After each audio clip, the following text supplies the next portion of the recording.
என்னப்பா 2026ஆம் வருஷம் ஜோதிட ரீதியா ரொம்ப முக்கியமான வருஷம்னு பேசிக்கிறாங்களே, அப்படி என்ன விசேஷம்? ஆமாங்க. 2026ல சுப கிரகமான குரு பகவான் ஒரு கிங்கரன் மாதிரி செயல்பட போறாரு. இந்த ஒரே வருஷத்துல அவர் 2 தடவை ராசி மாற போறாரு. இது ரொம்ப அரிதான ஒரு விஷயம். ஒரு வருஷத்துல 2 ராசி மாற்றமா? அது எப்படி நடக்கும்? வருஷத்தோட ஆரம்பத்துல அவர் மிதுன ராசியில இருப்பாரு. ஆனா ஜூன் 2ஆம் தேதி அன்னைக்கு மிதுனத்திலிருந்து தன்னோட உச்ச வீடான கடக ராசிக்குள்ள நுழையிறாரு. 12 வருஷத்துக்கு ஒரு முறை தான் குரு பகவான் இப்படி உச்சம் பெறுவாரு. கடகத்துல குரு உச்சம் பெறதுங்கிறது தர்மம் தலை தூக்கறதுக்கான ஒரு அறிகுறி. குரு உச்சம் பெற்றா என்னென்ன நன்மைகள் நடக்கும்? குரு உச்சம் பெறும்போது ஹன்ஸ்ராஜ யோகம் அப்படிங்கிற ஒரு மகாபுருஷ யோகம் உண்டாகும். இதனால உலக அளவுல மங்கள காரியங்கள் தடையின்றி நடக்கும். முக்கியமா கடகம், கன்னி, விருச்சகம், மகரம் அப்புறம் மீனம் ஆகிய ராசிகளுக்கு இது ஒரு கோல்டன் பீரியட்னே சொல்லலாம். ஜூன் மாசத்துக்கு அப்புறம் அப்படியே கடகத்திலேயே இருப்பாரா? அங்கதான் ஒரு ட்விஸ்ட் இருக்கு. ஜூன் முதல் அக்டோபர் வரை கடகத்துல உச்சமா இருக்கிற குரு பகவான் அக்டோபர் 31ஆம் தேதி சிம்ம ராசிக்குள்ள பெயர்ச்சியாகிறாரு. இப்படி ஒரே வருஷத்துல உச்சம் பெத்து அப்புறம் சிம்மத்துக்கு போறது ரொம்ப வலிமையான மாற்றம். இதனால நாட்டோட பொருளாதாரம், கல்வித்துறை, ஆன்மீகத்துல பெரிய திருப்புமுனை ஏற்படும். வேற என்ன விசேஷமான தகவல் இருக்கு? இந்த வருஷத்தோட முற்பகுதியில அவர் தன்னோட சொந்த நட்சத்திரமான புனர்பூசத்துல பயணம் செய்றாரு. புனர்பூசம்னா மறுவாழ்வுன்னு அர்த்தம். இதனால பிசினஸ்ல நஷ்டப்பட்டவங்க, வாழ்க்கையில நம்பிக்கை இழந்தவங்க எல்லாருக்கும் ஒரு புது வழி பிறக்கும். புதுசா குழந்தை பாக்கியம், பெரிய பதவிகள் கிடைக்க இது ரொம்ப சாதகமான நேரம். அப்போ 2026ஆம் வருஷம் ஒரு வழியா எல்லாருக்கும் ஒரு விடியல தரும்னு சொல்லுங்க. கண்டிப்பா. குரு பகவானோட இந்த வேகமான மற்றும் வலிமையான சஞ்சாரம் தனிமனித வாழ்க்கையில மட்டும் இல்லாம ஒட்டுமொத்த சமுதாயத்திலையும் ஒரு பெரிய பாசிட்டிவ் மாற்றத்தை கொண்டு வரும். குருவோட அருள் இருந்தா எதையும் சாதிக்கலாம் இல்லையா? இப்போது 12 ராசிகளுக்கும் என்னென்ன தனித்துவங்கள் இருக்கிறது என்பதை பற்றி இந்த பதிவில் பார்ப்போம். இந்த பதிவை பார்ப்பதற்கு முன்பு இந்த சேனலை சப்ஸ்கிரைப் பண்ணாதவங்க சப்ஸ்கிரைப் பண்ணிக்கோங்க. பெல் பட்டனை கிளிக் பண்ணி வச்சுக்கோங்க. அப்பதான் நம்ம போடுற பதிவு உங்களுக்கு உடனுக்குடன் நோட்டிஃபிகேஷன் வரும். சரி, வாங்க வீடியோக்குள்ள போகலாம். என்னப்பா, மேஷ ராசிக்காரங்க முகத்துல இப்பவே ஒரு சந்தோஷம் தெரியுதே. 2026ல வரப்போற குரு பெயர்ச்சி பத்தி கேள்விப்பட்டியா? ஆமாங்க, ஏதோ பெரிய மாற்றம் வரப்போகுதுன்னு மட்டும் புரியுது. ஆனா உண்மையிலேயே மேஷராசிக்கு இந்த தடவை குரு பகவான் அவ்வளவு சாதகமா இருக்காரா? கடந்த கொஞ்ச காலமா பட்ட கஷ்டம் கொஞ்ச நஞ்சமில்லையே. உன்னோட கவலை எனக்கு புரியுது. மேஷ ராசிங்கிறது ராசி மண்டலத்தோட முதல் ராசி, நெருப்பு ராசி. செவ்வாயோட ஆதிக்கம் இருக்கிறதால எப்பவுமே எதையாவது சாதிக்கணும்னு துடிச்சுக்கிட்டே இருப்பீங்க.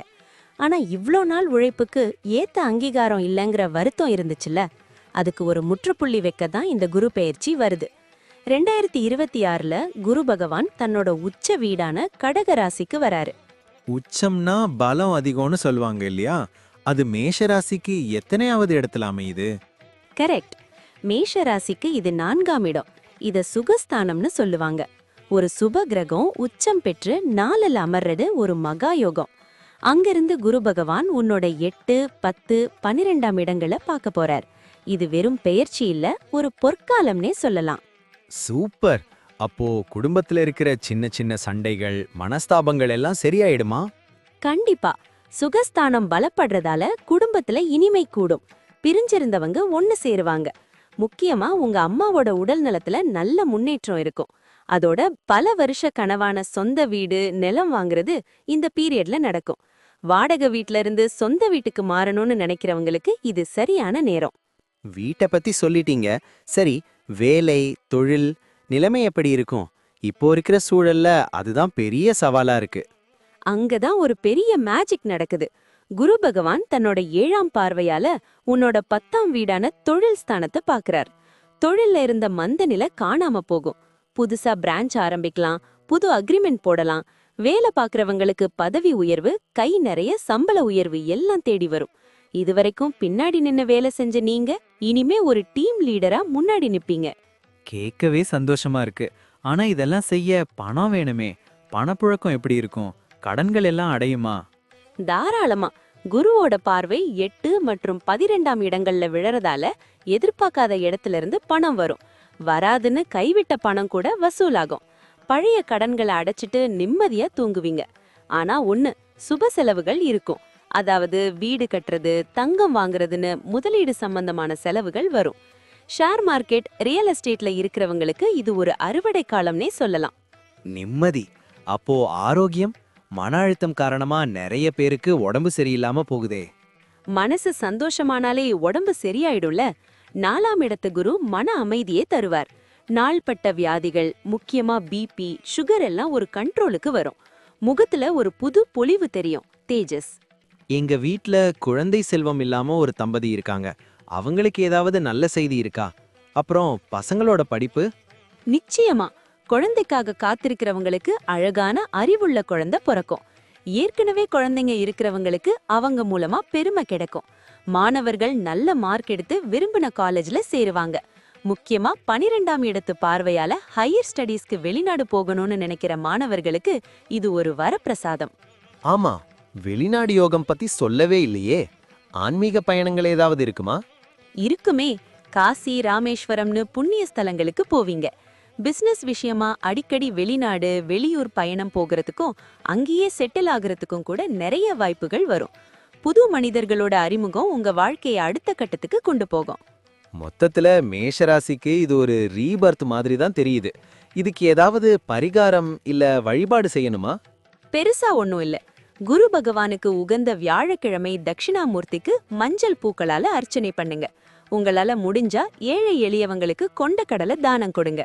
தினமும் ஓம் குருவே நமக மந்திரத்தை 108 முறை சொல்லுங்க. நம்பிக்கையோட இருங்க, வெற்றி நிச்சயம் உங்க பக்கம்தான். ரொம்ப தெளிவா சொல்லிட்டீங்க.